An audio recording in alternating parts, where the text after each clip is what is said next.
ठीक है भाई, प्रश्नावली हमारी है 9.3। ठीक है, चलिए भाई करते हैं इसका पहला सवाल। क्या कह रहा है, किन स्थितियों में क्षेत्रफल ज्ञात करना और किन स्थितियों में आयतन, मतलब आयतन कब ज्ञात करना है, क्षेत्रफल कब ज्ञात करना है। पहला प्रश्न दिया है, यह ज्ञात करना है कि इसमें कितना पानी रखा जाएगा, मतलब उसमें कितना पानी भर सकते हैं। मैंने तुम्हें बताया था भाई, अगर भरने के लिए बात करें तो क्या निकालते हैं, आयतन, और बनाने की बात करें तो क्षेत्रफल। ठीक है, इसमें भरने की बात कर रहा है तो क्या निकलेगा इसका, आयतन।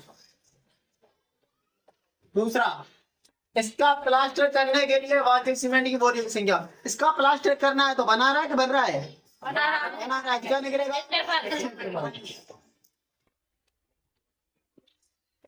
तीसरा, इसमें भरे पानी से भरे जा सकने वाले टैंकों की संख्या। इसमें पानी भर रहा है, इससे कितने टैंक भरे जा सकते हैं, किसकी बात कर रहा है, भरने की, क्या निकलेगा, पहला सवाल क्लियर, पहला सवाल कंप्लीट, नोट करिए। हो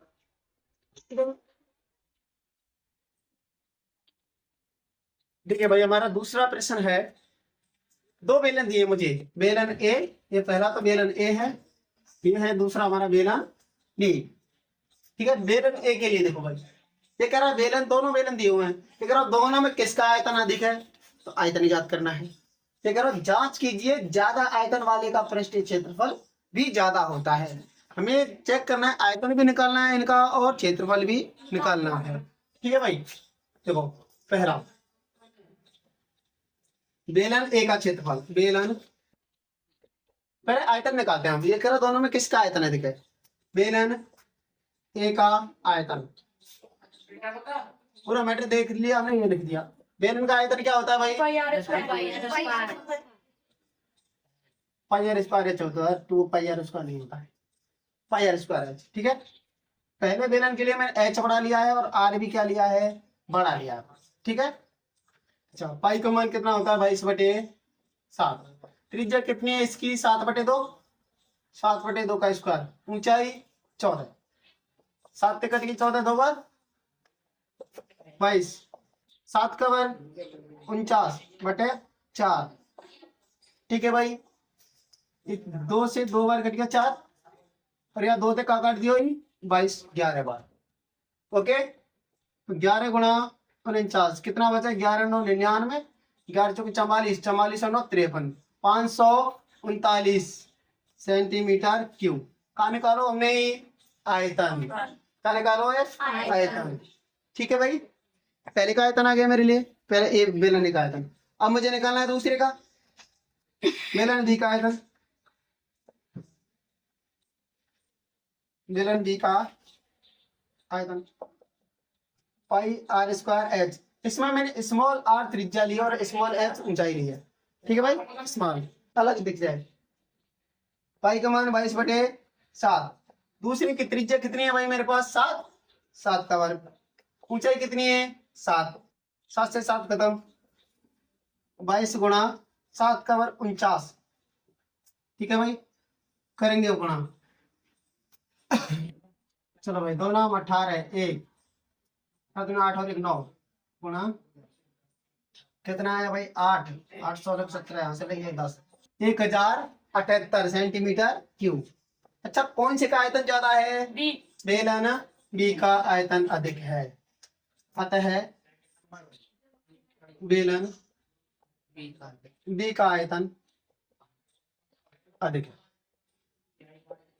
आयतन का तो मैंने पता कर लिया, अब मुझे क्या निकालना है, क्षेत्रफल। इसलिए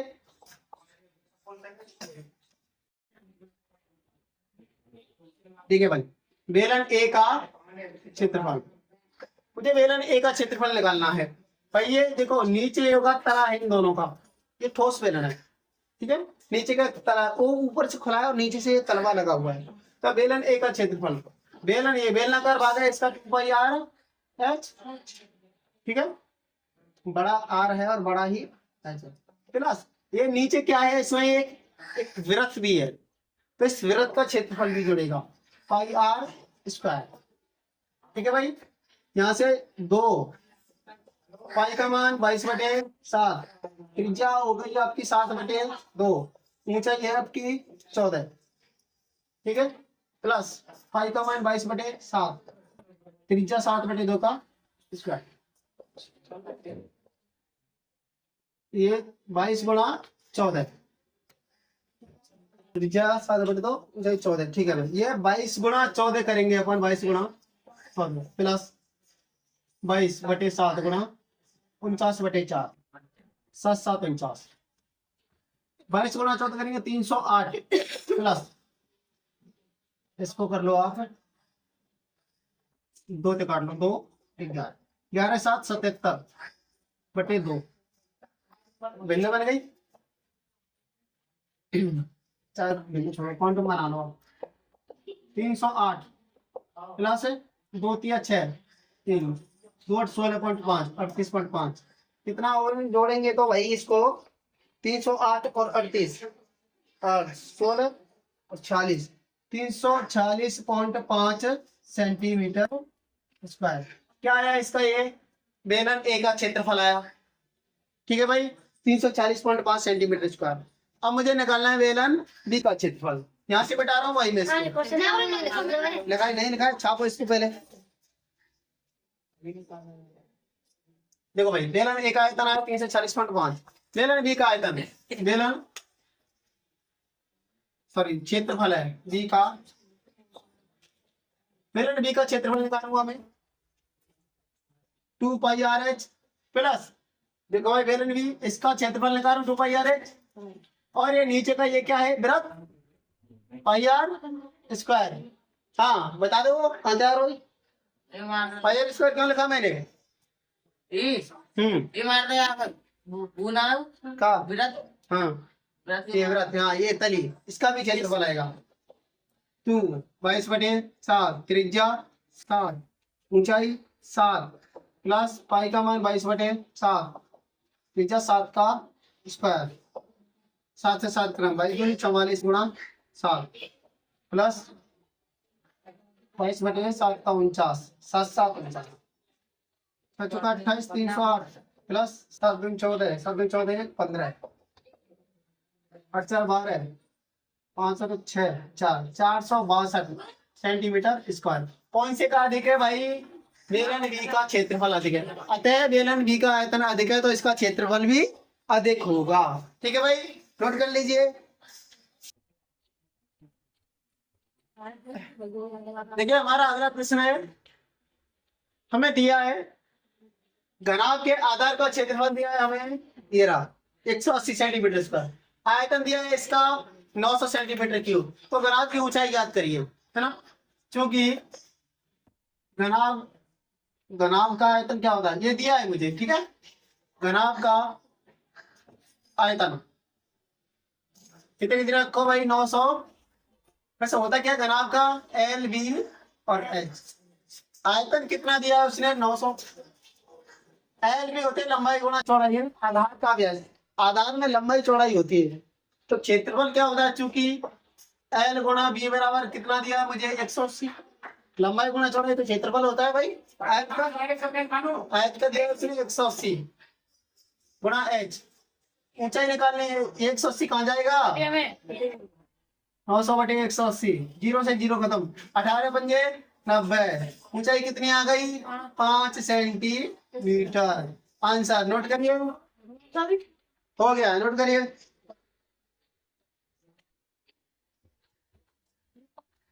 देखो भाई अगला सवाल दिया है, एक घनाभ की व्यवहार लंबाई चौड़ाई ऊंचाई ये दे रखी है भाई, ठीक है।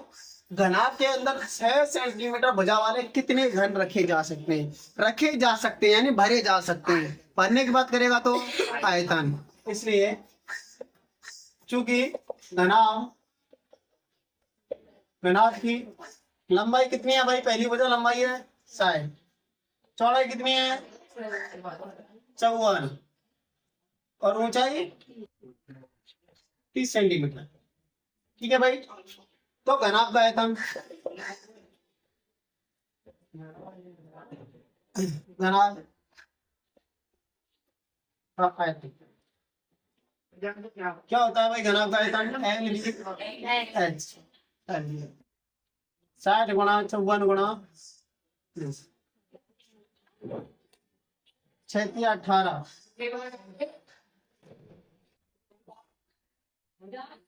18 6 का 72 7 18 का लिए 90 और 70 सेंटीमीटर क्यूब। ठीक है भाई, इतना क्या है मेरा घनाभ का आयतन आया। ठीक है, अब ये तो घनाभ का आयतन था, अब मुझे छोटे घन का आयतन निकालना है। छोटे घन का आयतन 6 सेंटीमीटर बचा वाला है, 6 सेंटीमीटर बचा वाले घन का आयतन। आयतन क्या होता है? बजा क्यूब 6 का क्यूब कितना होता है? 6 36 गुणा 3 6 216 कितना होता है? 6 का क्यूब 216 सेंटीमीटर। एक घन का आयतन इतना आया। ठीक है, अब घनों की संख्या यानी घनाभ में रखे जा सकने वाले घनों की संख्या, घनाभ में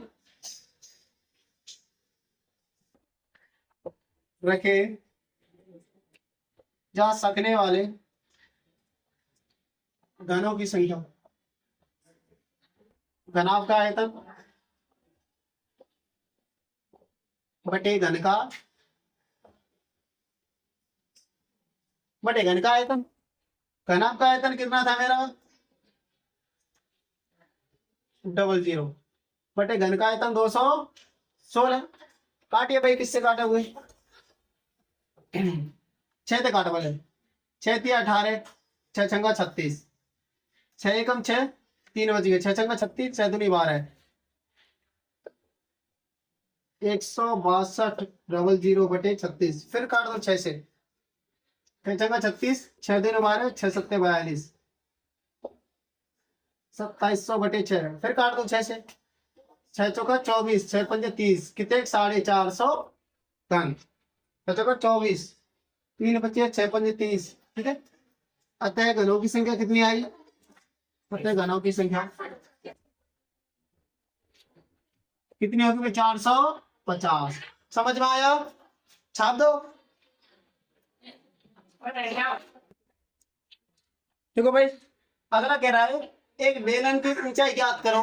बेलन का आयतन दिया है हमें 1.54 मीटर क्यूब, आधार का व्यास दे रखा 140 सेंटीमीटर। अब व्यास दिया है तो मुझे इसकी त्रिज्या क्या होगी? व्यास की आधी होती है 140 बटे 2 कितना? 70 सेंटीमीटर। अब ये सेंटीमीटर में किस में बदल दूं इसको? मीटर में। कितने का भाग देगा? 100 का, इसलिए 70 बटे 100 0 0 घटा यानी 0.7 मीटर का ही त्रिज्या। ठीक है भाई, मीटर में, इसलिए हमें दिया क्या है? आयतन। हाँ भाई, इसलिए गोले का बेलन का आयतन, आयतन का सूत्र क्या होता है भाई? क्या होता है? पाई आर स्क्वायर। हाँ भाई, आयतन हमको दिया है 1.54। बेलन के आयतन का सूत्र होता है पाई आर स्क्वायर एच 1.54। पाई का मान 22/7। आर कितना है हमारा? 0.7 का स्क्वायर। ऊंचाई बराबर 1.54। देखो भाई 22/7 7 7 49 यानी 0.49 गुणा एच बराबर 1.54। ठीक है भाई, देखो इधर 2 अंक छोड़ के पॉइंट है, इधर भी 2 अंक छोड़ के, चाहूं तो पॉइंट से पॉइंट खत्म कर दो। समझ जाओगे? इधर बराबर 2 अंक छोड़ के पॉइंट है, इधर भी 2 अंक छोड़िए, मैंने क्या किया? खत्म कर दिया, बीच में बराबर है 7 7 49। ठीक है भाई, 7 दूनी 14 7 दूनी 14 15 गुणा एच बराबर 154। पॉइंट तो गया एक्स 154 बटे 100 कितना? 1 मीटर। ऊंचाई कितने का? 1 मीटर। आंसर भाई मीटर में निकाल ली थी हमने सारी यूनिट। क्या होगा? 1 मीटर हमारी ऊंचाई आ गई। समझ गए? नोट करिए। देखो भाई, दिया है एक बेलनाकार टैंक की त्रिज्या कितनी है? 1.5 मीटर। लंबाई कितनी है? 7 मीटर। और तो टैंक में भरे जा सकने वाले दूध की मात्रा ज्ञात करो। क्या कितने लीटर दूध है भाई? हम ये ज्ञात करना भाई। दूध क्यों देखो भाई, टैंक पर ढेले का टंकी ये ऐसा हो भाई। ना गाना चौकोटा ना है क्या कि त्रिज्या कितने का भाई? 1.5 मीटर। त्रिज्या कितने का? 1.5। और ये लंबाई कितने का? 7 मीटर। 7 मीटर। अब टैंक में कितने लीटर दूध आवे? भरने की बात कर रहे हैं, भरने की बात करे बात करने का आयतन, इसलिए टैंक का आयतन, टैंक का आयतन। और टैंक कैसा हो? घेरना कर कैसो घेरन है। और बेलन का आयतन क्या होता है? ठीक है भाई। पाई का मान 22.7। आर कितना होगा? 1.5। ऊंचाई नहीं लंबाई कितने जाएगी? 7। 7 के साथ खत्म। 22 गुणा 1.5 का वर्ग, यानी 1.5 गुणा 1.5। थोड़ी देर के लिए अगर पॉइंट अगर भूल जाए तो 15 का वर्ग कितना होता है? 225। याद ना करे कोई मतलब ही ना ऐसा। 225 एक अंक छोड़ के पॉइंट है, लेकिन स्क्वायर रहा तो 2 अंक छोड़ के हो जाएगा। ठीक करो गुणा 5 में 10, 5 में 10 अरे 11।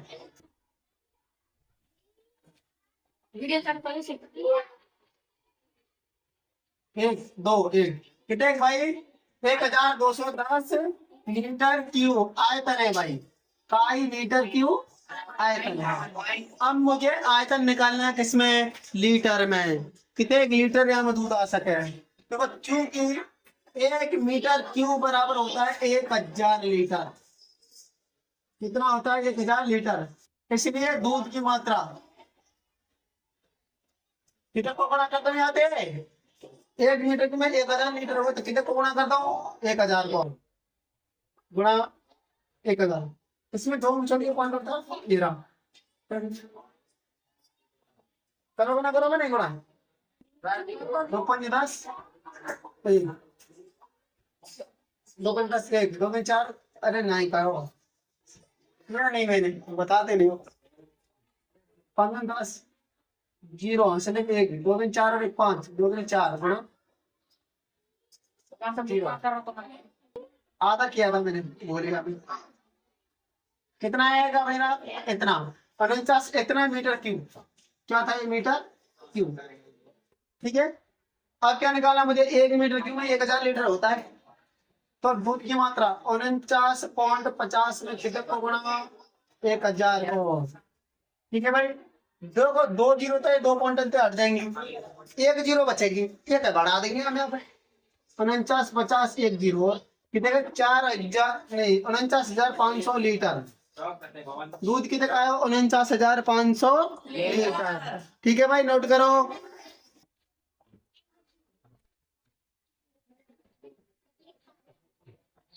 ठीक है भाई, हमारा अगला प्रश्न ठीक है दिया है। यदि किसी धन की प्रत्येक संख्या को 2 गुना कर दिया जाए, कितने गुना? 2 गुना। तो इसके पृष्ठीय क्षेत्रफल में कितने गुना वृद्धि होगी? दूसरा ज्ञात करना है हमको। माना सॉरी इसके आयतन में कितने गुना वृद्धि?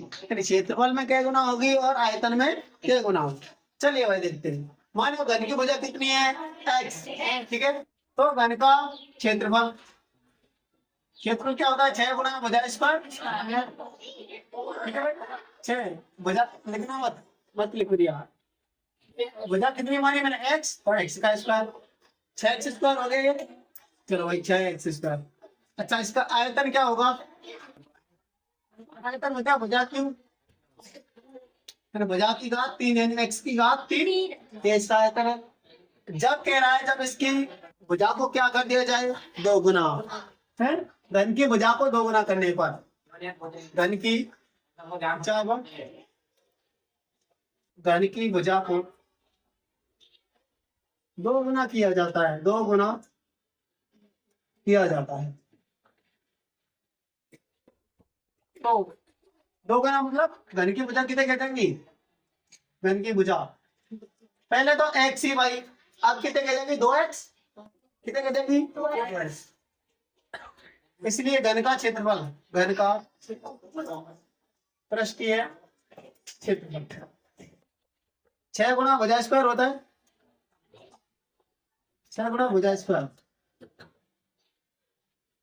6 भुजा कितने का, 2x, 2x का स्क्वायर, 6 गुना 2 का स्क्वायर कितना होता है 4, 4x स्क्वायर, तो 6 चौका 24x स्क्वायर, 24x स्क्वायर।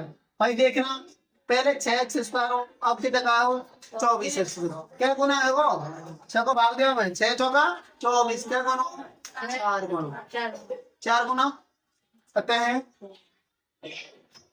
भुजा 2 गुनी करने पर, 2 गुनी करने पर क्षेत्रफल कितना गुना हो गया, क्षेत्रफल 4 गुना हो जाता है, ठीक है। तथा आयतन, आयतन, अब आयतन निकालना भाई, आयतन क्या होता है, भुजा की घात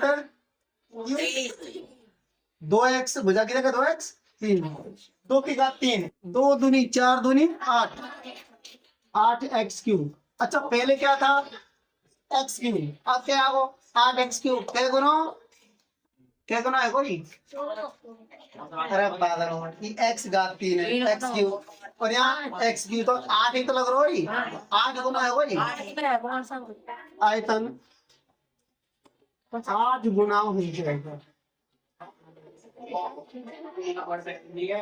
आयतन कितने गुना हो जाएगा, 8 गुना हो जाएगा, नोट करिए। देखिए भाई हमें दिया एक कुंड में, एक कुंड के अंदर 60 लीटर प्रति मिनट की दर से पानी गिर रहा है, पानी कितने जा रहा है 60 लीटर प्रति मिनट, तो बताओ कुंड, और कुंड का आयतन है भाई 108 मीटर क्यूब, आयतन कितना है 108 मीटर, तो कुंड को भरने में कितना समय लगेगा। देखिए भाई चूंकि 1 मीटर क्यूब का आयतन होता है, उसमें होता है भाई 1000 लीटर, कितना पानी हो जाता है 1000 लीटर, तो 108 आयतन है आपको, तो कितने को गुणा करूँ हमें 108 को, इसलिए 108 मीटर क्यूब में पानी की मात्रा, मीटर क्यूब आयतन में पानी की मात्रा